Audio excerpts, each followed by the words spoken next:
PSC പരീക്ഷയുടെ ഗണിത പരിശീലന പരിപാടിയിലേക്ക് സ്വാഗതം. ആദ്യമേ ഒരു അപേക്ഷയുണ്ട്. അല്പം നീളമുള്ള ഒരു ചോദ്യമാണ്. ചോദ്യം വായിക്കാനുള്ള സമയക്കുറവ് കൊണ്ട് സ്കിപ്പ് ചെയ്തു പോകരുത്.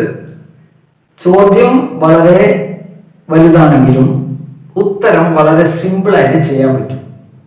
അത് പരീക്ഷ എഴുതുമ്പോൾ PSCയുടെ പരീക്ഷയിലെ ഗണിത ചോദ്യങ്ങൾ വരുമ്പോൾ ശ്രദ്ധിക്കേണ്ട ഒരു കാര്യമാണ്. വലിയ ചോദ്യങ്ങൾ വായിച്ചാമോ ഇതെനിക്കൊന്നും മനസ്സിലാവില്ല എന്ന് പറഞ്ഞ് ഒഴിവാക്കി പോകരുത്. ഒറ്റ വായനയിൽ തന്നെ അതിന്റെ ഉത്തരം കിട്ടും. അതുപോലെ ഇവിടെയും അങ്ങനെയാണ്. ചോദ്യം അല്പം നീളമുള്ളതാണ്. ഒറ്റ വായനയിൽ തന്നെ ഇതിന്റെ ഉത്തരം കണ്ടുപിടിക്കുന്നത് എങ്ങനെയെന്ന് നോക്കാം.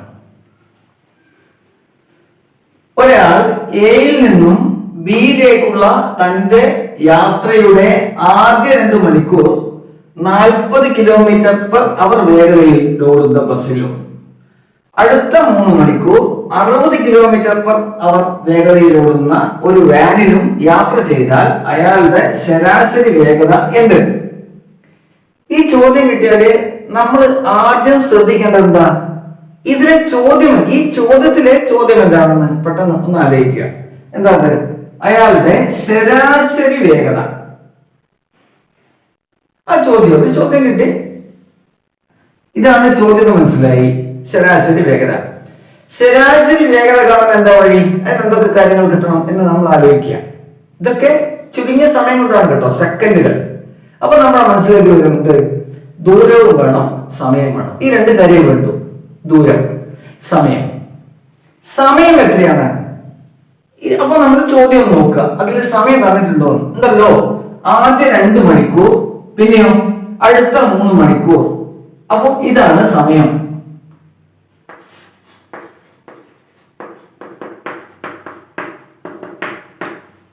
അഞ്ചു മണിക്കൂറാണ്.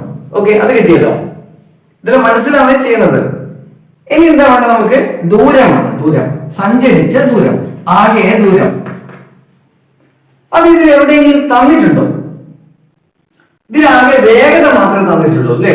ഒന്നില് 40 കിലോമീറ്ററും മറ്റതില് 60 കിലോമീറ്റർ. പക്ഷെ ഇത് മതി ദൂരം കണ്ടുപിടിക്കാൻ. അതെങ്ങനെ? 40 km/h ഓടുന്ന ഈ ബസ് എത്ര മണിക്കൂർ യാത്ര ചെയ്തു? 2 മണിക്കൂർ. അപ്പൊ 1 മണിക്കൂറിൽ 40 കിലോമീറ്റർ. 2 മണിക്കൂറോളം എത്ര വരും? 40 ഗുണിക്കണം 2. അപ്പം അതാണ് ബസ്സിൽ യാത്ര ചെയ്ത ദൂരം 80 കിലോമീറ്റർ. ഈ 2 ഗുണിക്കണം 40. ഇനി വാനിൽ യാത്ര ചെയ്ത ദൂരം എത്രയാ? 3 മണിക്കൂർ യാത്ര ചെയ്തു. അതിന്റെ വേഗത 60 കിലോമീറ്റർ ആണ്. 1 മണിക്കൂറിൽ 60 കിലോമീറ്റർ. അപ്പൊ 3 മണിക്കൂറിൽ എത്ര വരും? 3 ഗുണിക്കണം 60, 180. അപ്പം സഞ്ചരിച്ച ദൂരം ആകെ 260 കിലോമീറ്റർ. ഇത് 5 മണിക്കൂർ. ഇനി വേഗത എങ്ങനെ കാണാം? സിമ്പിൾ ആണ്.